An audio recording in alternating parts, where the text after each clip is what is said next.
بسم اللہ الرحمن الرحیم الحمد للہ رب العالمین والصلاة والسلام علی رسول خیر خلقہ سیدنا و مولانا محمد وعلی آلہ واصحابہ اجمعین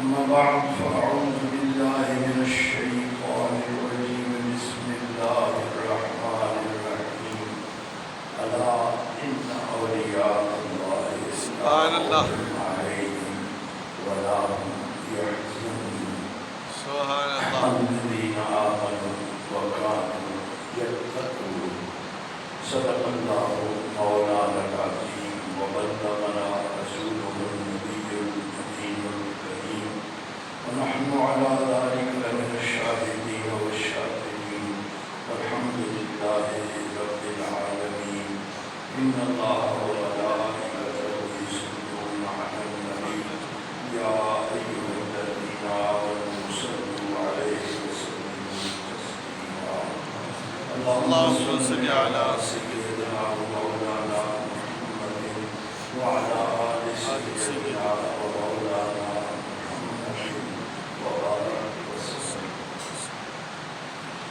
حاضرین گرامی کا میں نے پچھلے دنوں پر تفصیل کے ساتھ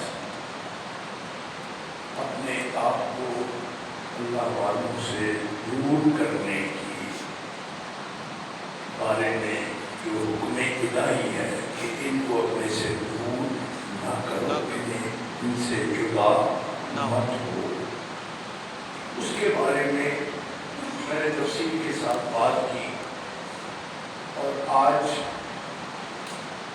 میرے ذہن میں تھا کہ میں مزید تفصیل کے ساتھ اس پر بات کروں، لیکن پھر مجھے طوالت کا خیال ناممکن ہوا، اس لیے کہ میں نے جس طرف اپنی بات کو لے کے جانا ہے وہ یہ ہے کہ زندہ ہوں تو بھی ان کے قریب رہو، وہ اس دنیا سے چلے جائیں تو بھی تم ان سے دور نہ ہو، اور دنیا سے جانے کے بعد بھی کوشش کرو کہ ان کے قریب ہی رہو. سبحان اللہ سبحان اللہ سبحان اللہ. اب اس پر میں آج تفصیل کے ساتھ بات انشاءاللہ اگلے جمعے میں ہوگی. آج صرف دو باتیں ہیں. ایک بات تو یہ کہ نبی پاک سرکار دو عالم صلی اللہ علیہ وسلم کا ایک ارشاد مبارک ہے، اور اس ارشاد مبارک کو سن لیں. وہ ارشاد مبارک کیا ہے کہ اپنے مردوں کو کہاں دفن کرو. لوگ کہتے ہیں مرنے کے بعد اوپر کی مٹی ہو گئی، ختم ہو گئی، جہاں مرضی کو دفن کر دو، کوئی جگہ مل جائے دفن کر دو. لیکن نبی پاک نے فرمایا تم اپنے مردوں کو کہاں دفن کرو، تم نیک لوگوں کے ہاں ان کو دفن کیا کرو. گویا جو بات میں لطیف نکتہ آپ کے سامنے رکھنے لگا ہوں وہ یہ ہے کہ زندہ ہو زندگی میں بھی ان کے قریب رہو، اور مرنے کے بعد بھی جب جسم کا اور روح کا رشتہ ٹوٹ بھی جائے نا، اور تمہیں سپرد خاک کر دیا جائے اس لیے کہ تمہاری ہڈیاں گل جائیں، تمہارا گوشت گل جائے، اور تمہاری مٹی مل کر مٹی میں مٹی بن جائے، اس کیفیت میں بھی تم دور نہ ہونا. اور میرے نبی کا ارشاد گرامی ہے، حضور نے فرمایا اپنے مردوں کو نیک لوگوں کے ساتھ دفن کیا کرو. اب اس میں ایک بات دلیل کے طور پر کرتا ہوں. اس پر دیکھیں نا، حدیث سے مسئلے کا استخراج تب ہوتا ہے جب کہ احادیث مبارکہ پر صحابہ کرام رضوان اللہ تعالی علیہم اجمعین سے لے کر آج تک عمل ہوتا رہا ہو. ٹھیک ہے. اب سید الابرار کون ہے؟ امام الانبیاء. سب نیکوں سے بڑھ کر نیک انبیاء، جن کے یہاں پہ بدی کا تصور ہی کوئی نہیں. بدی کو تو چھوڑ دو، نفس کا تصور کوئی نہیں. جہاں پہ نفس کا فہم و گمان ہی کوئی نہیں. وہ کمال حسن حضور ہے کہ گمان نفس جہاں نہیں. اب جہاں پہ نفس کا بھی گمان نہ ہو، بات عیب کا تو تصور ہی نہیں کیا جا سکتا نا.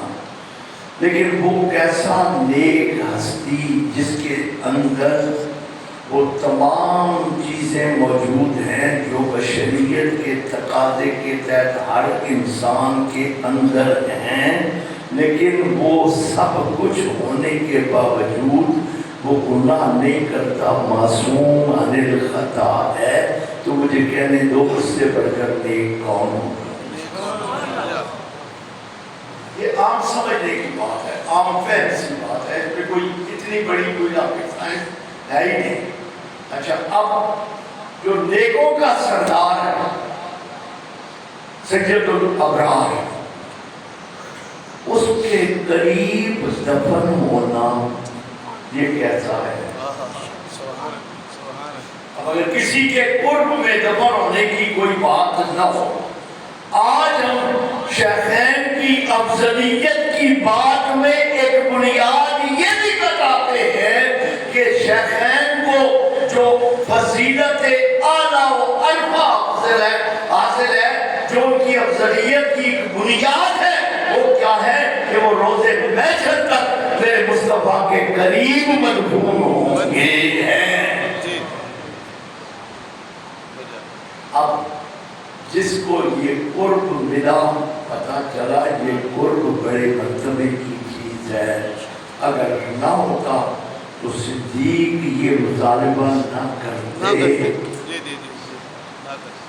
میں واقعہ بیان کر چکا ہوں، مختلف تفاسیر میں بھی موجود ہے، احادیث میں بھی موجود ہے کہ جناب سیدنا صدیق اکبر سے سوال کیا گیا کہ بعد وفات آپ کی قبر کہاں پہ ہوگی. وہ وصیت کرتے ہیں نا، آپ کی قبر کہاں پہ ہوگی.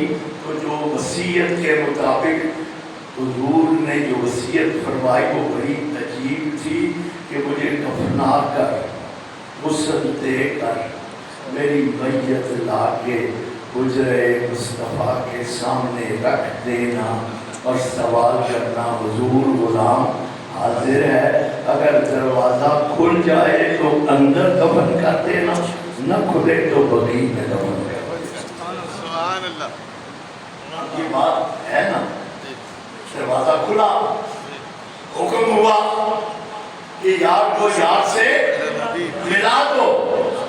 اب پتا چلا کہ قبر میں بھی ساتھ اگر کسی اعلیٰ اور عرفہ کا ہو جائے تو یہ کوئی معمولی بات نہیں، بڑے مقام کی بات ہے. پھر اس کے بعد خلیفہ ثانی جناب سیدنا فاروق اعظم رضی اللہ تعالی عنہ، کہا حضور آپ کی تدفین کے سلسلے میں کو وصیت.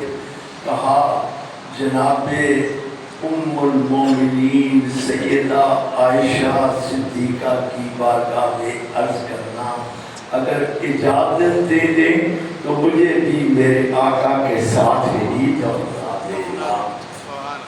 آج مدینے کی مٹی اس بات پر گواہ ہے کہ یہ دو ہستیاں سب سے عرفہ اور اعلیٰ اس لیے ہیں کہ قبر میں بھی انہیں اپنے آقا کا ساتھ حاصل ہے، قرب حاصل ہے.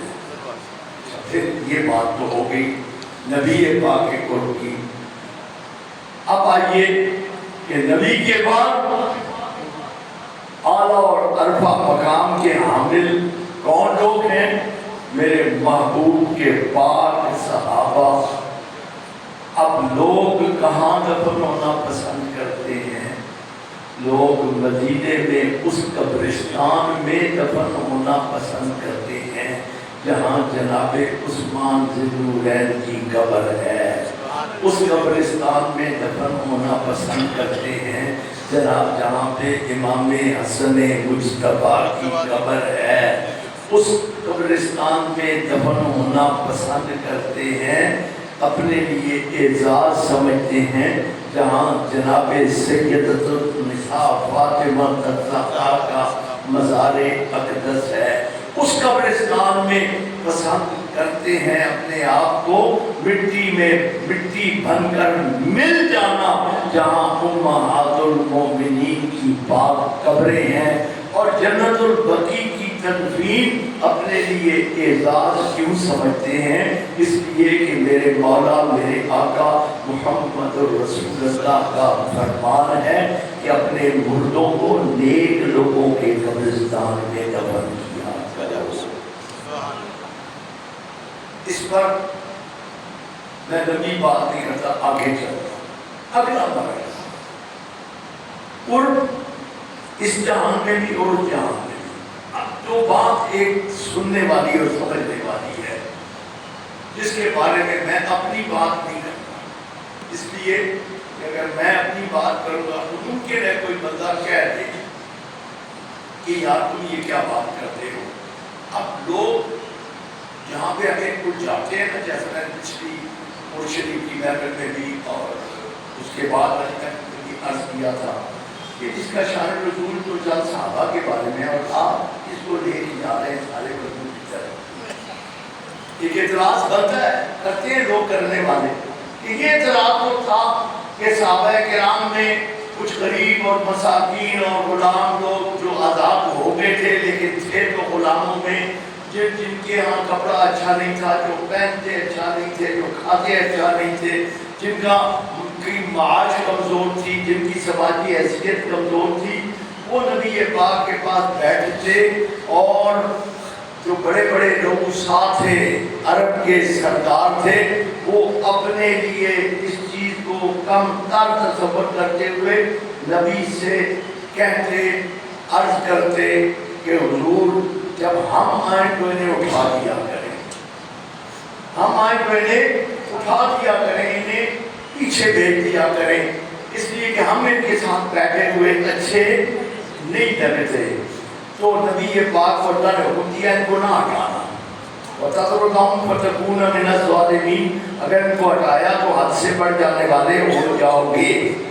اب یہ جو جملہ ہے، کہنے والے کہہ سکتے ہیں کہ یہ تو جناب علی یہ نکتہ جو ہے یہ تو خاص تھا، مخصوص تھا چند صحابہ کے لیے، آپ اس کو لے کے چل پڑے سارے اللہ والوں کی طرف۔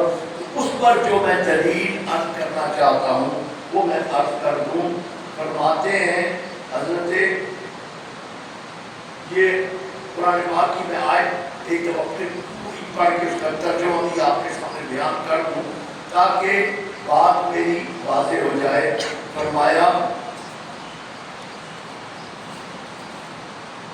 وَلَا تَطْرُدِ الَّذِينَ يَدْعُونَ رَبَّهُمْ بِالْغَدَاةِ وَالْعَشِيِّ يُرِيدُونَ وَجْهَهُ، اور نہ دور ہٹاؤ انہیں جو پکارتے رہتے ہیں اپنے رب کو صبح و شام، اس لیے کہ وہ طلبگار ہیں فقط اس کی رضا کے۔ مَا عَلَيْكَ مِنْ حِسَابِهِمْ مِنْ شَيْءٍ، نہیں ہے تم پر ان کے حساب سے کوئی چیز، وَمَا مِنْ حِسَابِكَ عَلَيْهِمْ مِنْ شَيْءٍ، اور نہ آپ کے حساب سے ان پر کوئی چیز ہے۔ فَتَطْرُدَهُمْ، اگر اب بھی تم انہیں ہٹاؤ گے، فَتَكُونَ مِنَ الظَّالِمِينَ، تو پھر آپ بھی ہو جائیں گے بے انصافی کرنے والوں میں۔ اب اسی پر جناب ضیاء الامت اس کی تفسیر میں جو لکھا وہ ذرا غور سے سنیے۔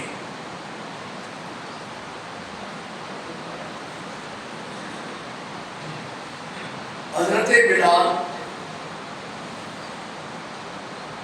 جناب یاسر، جناب حبیب وغیرہ، عمار بن یاسر اور جناب حبیب وغیرہ، غریب و مسکین صحابہ رضی اللہ تعالی عنہ ہر وقت شمع رسالت پر پروانہ وار نثار ہوتے رہتے تھے۔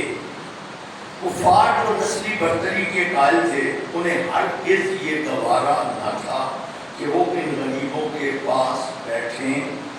چنانچہ انہوں نے ایک دفعہ حضور نور صلی اللہ علیہ وسلم کی خدمت اقدس میں کہلا بھیجا کہ ہم آپ کے پاس حاضر ہونا تو چاہتے ہیں، لیکن آپ کے گرد گواروں اور ناداروں کا ہجوم ہوتا ہے، ان کے ساتھ بیٹھنے میں ہماری حسرت ہوتی ہے، اگر آپ ان کو اپنی مجلس سے اٹھا دیں تو ہم حاضر ہو سکتے ہیں۔ حضور کے خاطر مبارک میں خیال گزرا ہی تھا کہ فوراً جبریل یہ حکم لے کر حاضر ہو گئے اور ساری دنیا کو یہ بتا دیا کہ یہی وہ بارگاہ بےکس پناہ ہے جہاں حاضر ہونے والوں کی قدر و قیمت کا اندازہ ان کے زرق برق لباس اور ان کی دولت و ثروت کی بنا پر نہیں لگایا جاتا، بلکہ ایمان و تقویٰ کی بنیاد پر لگایا جاتا ہے۔ اور فَتَكُونَ مِنَ الظَّالِمِينَ کے الفاظ سے قیامت تک آنے والی امت کو بھی اس طرز عمل پر ثابت قدم رہنے کی تاکید کر دی گئی ہے۔ گویا اس کا معنی کیا ہوا؟ اس کا معنی یہ ہوا کہ یہ حکم اس دور کے لیے خاص نہیں تھا، بلکہ قیامت تک کے لیے ہے کہ جو بھی کوئی جیسا بھی ہو، لباس کی طرف نہ دیکھو، اس کے رنگ و نسل کی طرف نہ دیکھو، اس کی معاش اور رہن سہن کی طرف نہ دیکھو، اس کو نسلی امتیاز کے اعتبار سے نہ دیکھو، بلکہ دیکھنا ہے تو اس انداز سے دیکھو کہ ایک وہ ہے جو اللہ کی نافرمانی کرنے والے ہیں، اور دوسرے وہ ہیں جو دن رات اللہ کی رضا کی خاطر اسے یاد کرنے والے ہیں۔ تو رب نے کہا جو اللہ کو یاد کرنے والے ہیں، چاہے وہ کسی زمانے سے تعلق رکھتے ہوں، چاہے وہ کسی قوم سے تعلق رکھتے ہوں، چاہے وہ کسی نسل سے تعلق رکھتے ہوں، چاہے وہ کوئی بھی بولی بولنے والے ہوں، جو اللہ کو یاد کرنے والے دن رات مات اس کی رضا کی خاطر ان کو اپنے آپ سے دور نہ کرنا۔ اگر ان سے دور ہو گئے یا ان کو دور کر دیا تو قیامت تک کے لیے یہ حکم اللہ کا جاری و ساری ہے، فَتَكُونَ مِنَ الظَّالِمِينَ، تم پھر اپنے اوپر ظلم کرنے والوں میں ہو جاؤ گے۔ فَتَكُونَ مِنَ الظَّالِمِينَ۔ اب اس میں علامہ قرطبی کا انہوں نے ایک اور نقل فرمایا، فرماتے ہیں اگر آپ ایسا کریں گے تو آپ ظلم کا ارتکاب کریں گے۔ اب یہ رسول اللہ کے لیے تو ایسا ممکن نہیں۔ وہ علامہ قرطبی کہتے ہیں پناہ بخدا کہ ایسا فعل حضور سرور دو عالم سے صادر ہو تو یہ تو محض احکام الہی کا بیان ہے، تاکہ حضور کے علاوہ کسی فرزند اسلام سے بھی ایسی حرکت صادر نہ ہو کہ وہ کسی کو محض اس کی نسب، نام، رنگ، صورت، لباس، اس کی بنا پر جو کسی کو اپنے آپ سے پرے کر دے، اس بنا پر کہ وہ کمزور ہے، ناتواں ہے۔ بلکہ مجھے کہنے دیجیے کہ نبی پاک کا ایک فرمان صحیح مسلم شریف اور بخاری میں موجود ہے کہ کچھ لوگ ایسے بھی ہیں جو بظاہر ان کے لباس پھٹے ہوئے ہوں، ان کے بال گردآلود ہوں، لیکن تم ان کے مقام اور مرتبے کو نہیں جانتے۔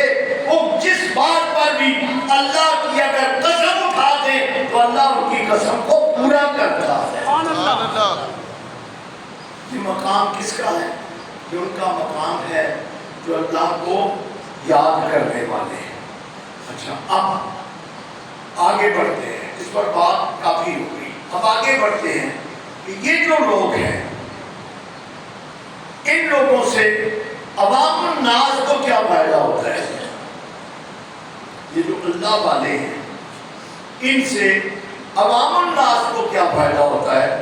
اس پر جناب رسالت مآب صلی اللہ علیہ وسلم کا ارشاد گرامی فرمایا کہ حضرت مولا علی کرم اللہ تعالی وجہ الکریم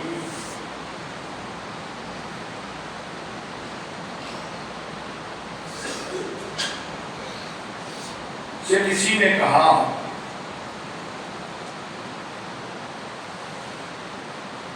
جب آپ عراق میں تھے کہ اہل شام کے لیے دعا مانگی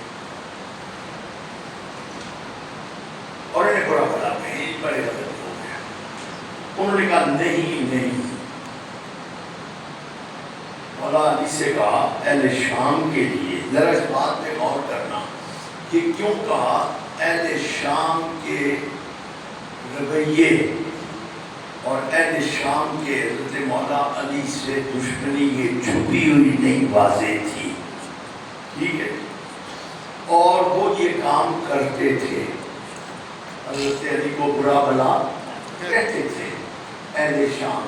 تو حضرت مولا علی سے کسی نے کہا آپ بھی اہل شام کو برا بھلا کہیں، تو حضور مولائے کائنات سے جب یہ جملہ کہا گیا تو حضور نے فرمایا نہیں، توبہ، میں نے رسول اللہ صلی اللہ علیہ وسلم کو یہ فرماتے سنا ہے کہ شام میں 40 آدمی ابدال کے مرتبہ سے شرف یاب ہوں گے، ان میں سے جب ایک فوت ہو جائے گا تو ایسا نہیں کہ اس کی جگہ خالی رہے گی، تو اللہ تعالیٰ اس کی جگہ دوسرے کو لے آئے گا، اور یہ 40 ابدال وہ ہوں گے جن کی وساطت سے بارش طلب کی جائے گی اور دشمن کے مقابلہ میں ان کے ذریعے مدد حاصل کی جائے گی، اور ان کے سبب صرف ان پر ہی نہیں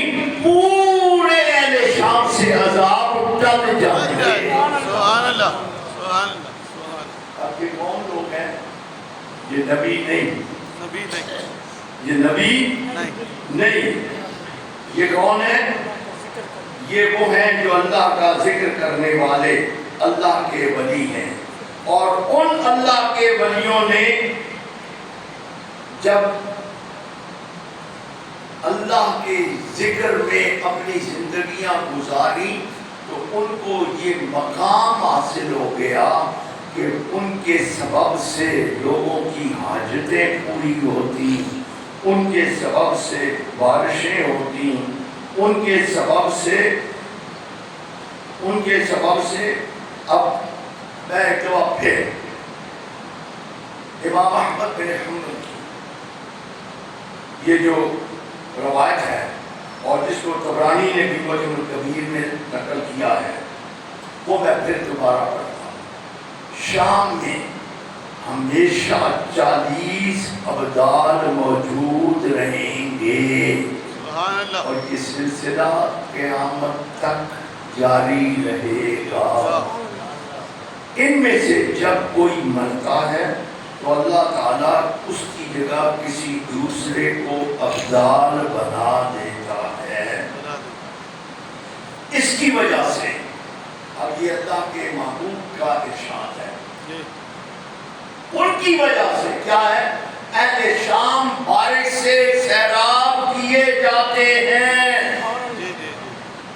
بارش تو اللہ کے حکم سے برستی ہے، پر اللہ تبارک و تعالیٰ اپنے بندوں کے وسیلے سے بعضوں کو سیراب کرتا رہتا ہے، یہ اس کی عادت مبارکہ ہے۔ فرمایا اہل شام بارش سے سیراب کیے جاتے ہیں، دشمنوں پر ان کو ابدال کے وسیلے سے فتح عطا کی جاتی ہے اور ان کی برکت سے اہل شام سے عذاب کو ٹال دیا جاتا ہے۔ سبحان اللہ۔ اب گویا یہ اللہ والے وہ پاکیزہ مخلوق ہیں جن کے سبب دنیا دار ہوں کہ نیکوکار ہوں، بات ہوں کہ نیک ہوں، اللہ والوں کے سبب سے ہر ایک فیضیاب ہوتا رہے گا۔ اہل شام میں سارے تو برے نہیں تھے نا، اہل شام میں تو سارے برے نہیں تھے، نیک بھی تھے، اچھے بھی تھے، برے بھی تھے، لیکن اللہ والوں کے سبب سے ان پر رحمتیں نازل ہوتی تھی۔ تو اگر اہل شام پر یہ نعمت نازل ہوتی تھی تو یہ صرف اہل شام کے لیے مخصوص نہیں، مجھے کہنے دو کہ اللہ تبارک و تعالیٰ اپنے ولیوں کے سبب اور وسیلے سے اہل دنیا پر کرم فرماتا رہتا ہے۔ اب آئیے تھوڑا سا اور آگے بڑھتے ہیں۔ جو چیزیں ان سے منسوب ہو جاتی ہیں، کیا ان کو بطور تبرک استعمال کرنا چاہیے یا نہیں کرنا چاہیے؟ جو چیزیں ان کے ساتھ منسوب ہو جاتی ہیں ان کو، اب وہ چیزیں جو ہیں قرآن بھی کہتا ہے کہ جن چیزوں کی نسبت اللہ والوں سے ہو جاتی ہے وہ چیزیں اتنی اعلیٰ اور اتنی عرفہ ہوتی ہیں کہ میرے فرشتے ان کو سر پر اٹھا کر پھرتے ہیں۔ سورہ بقرہ میں ایک بکسے کا ذکر ہے، ایک صندوق کا ذکر ہے، ٹھیک ہے، اور اس صندوق میں کیا ہے؟ قرآن ہی کہتے ہیں وَبَقِيَّةٌ مِّمَّا تَرَكَ آلُ مُوسَىٰ وَآلُ ہارون، اس میں استعمال کی چیزیں ہیں جو چھوڑی آل موسیٰ اور آل ہارون نے۔ تو ہوتا کیا تھا؟ وہ صندوق جس کے پاس ہوتا اسے فتح مل جاتی، جس کے پاس وہ صندوق ہوتا۔ سورہ بقرہ دوسرا پارہ، تابوت سکینہ کا بڑا تفصیلی ذکر، میں انشاءاللہ تبرکات کے موضوع پر تفصیل کے ساتھ جب بات کروں گا اس پر بھی تفصیل سے بات کروں گا، لیکن یاد رکھو تابوت سکینہ کون سا ہے؟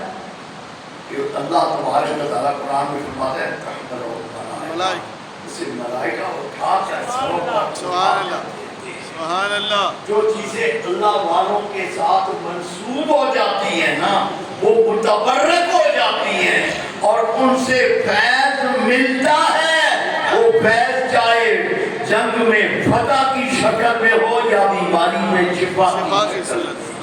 سبحان اللہ۔ اب آئیے، میرے نبی کے پاس ایک جبہ لایا گیا، کوٹ بڑا خوبصورت، حضور نے تھوڑی دیر کے لیے اس کو زیب دان کیا، تھوڑی دیر کے لیے۔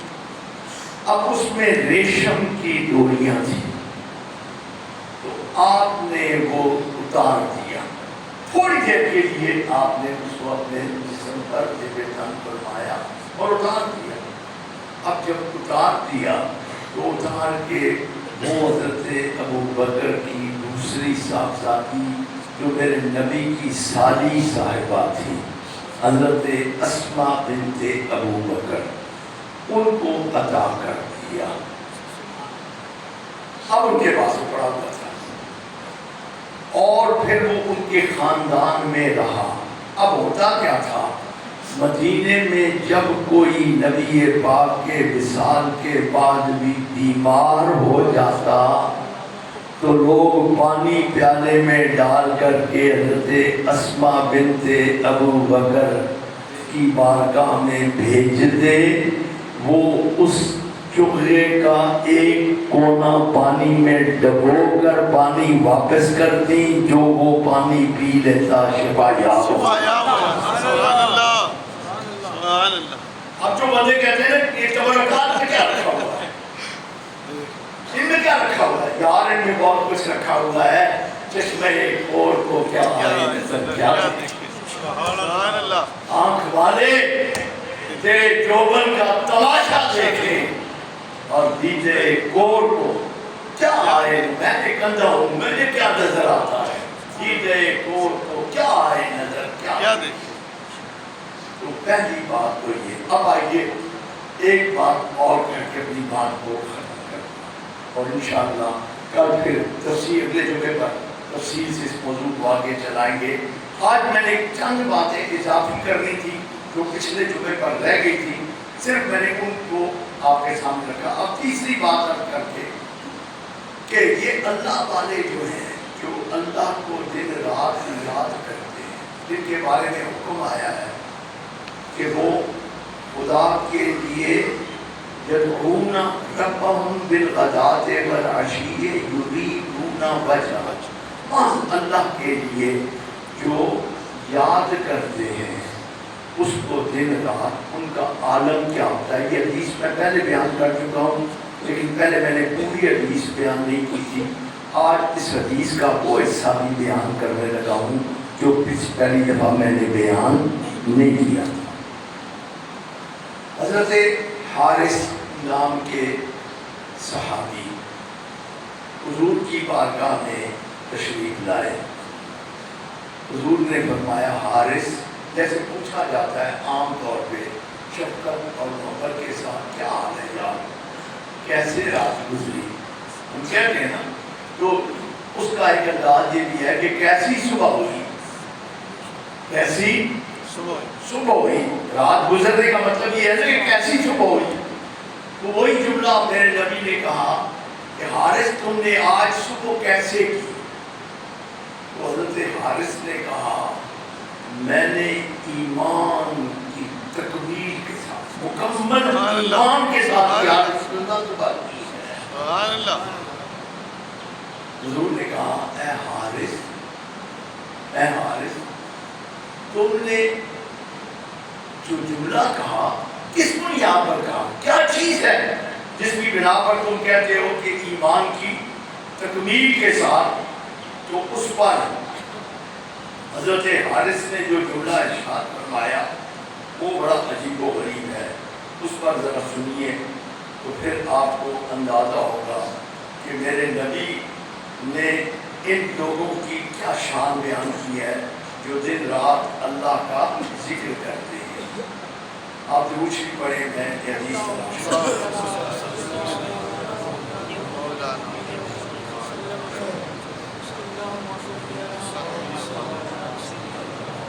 الصلاة والسلام عليك يا سيدي يا رسول الله وعلى آلك وأصحابك سيدي يا حبيب الله. الصلاة والسلام عليك يا سيدي يا رسول الله وعلى آلك وأصحابك يا سيدي يا حبيب الله. الصلاة والسلام عليك يا سيدي يا رسول الله. یہ حدیث میرے لیے آگے پیچھے ہو جاتی ہے، میں اس کا ترجمہ آپ کے سامنے بیان کر دیتا ہوں.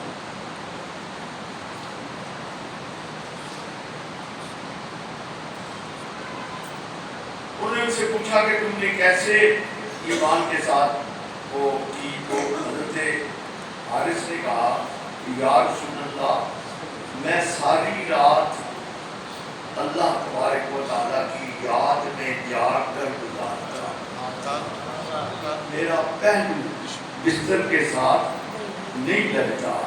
تو نبی پاک سرکار دو عالم کے غلام نے عرض کی یا رسول اللہ، ساری رات میں اللہ کی یاد میں گزار دیتا ہوں اور صبح سے شام تک پیاسا رہتا ہوں.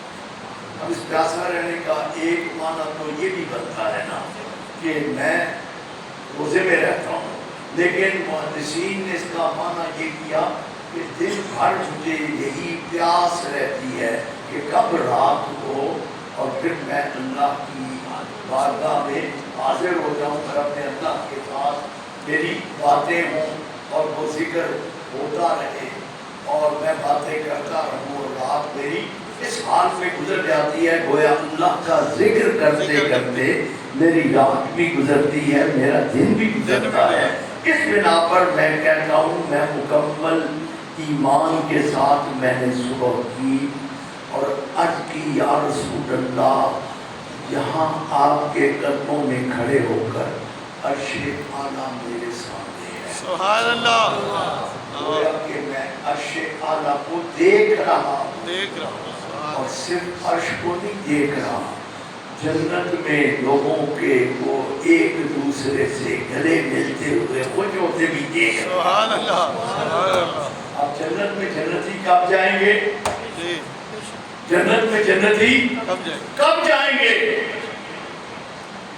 یہ تو مستقبل کی بات ہے اور مستقبل قریب کی نہیں، مستقبل بعید کی بات ہے، لیکن نبی کا غلام کہتا ہے، اللہ کو یاد کرنے والا اللہ کا ولی کہتا ہے کہ اللہ کے رسول اب میری آنکھوں کے آگے سے وہ پردے ہٹ چکے ہیں، معرفت کا نور میری نظروں میں سما چکا ہے، میرے لیے ماضی مستقبل کی قید ختم ہو گئی ہے، عرش اولا کو بھی اپنی آنکھوں کے سامنے دیکھ پاتا ہوں، جنت میں لوگوں کو خوشی کے ساتھ ایک دوسرے سے گروگیر ہوتے ہوئے مبارکبادیں دیتے ہوئے بھی دیکھ رہا ہوں، اور دوزخ میں ایک دوسرے کے اوپر منہ کے بل اونچے پڑے ہوئے لوگ جو چیخ و پکار کر رہے ہوتے ہیں ان کو بھی دیکھ رہا ہوں۔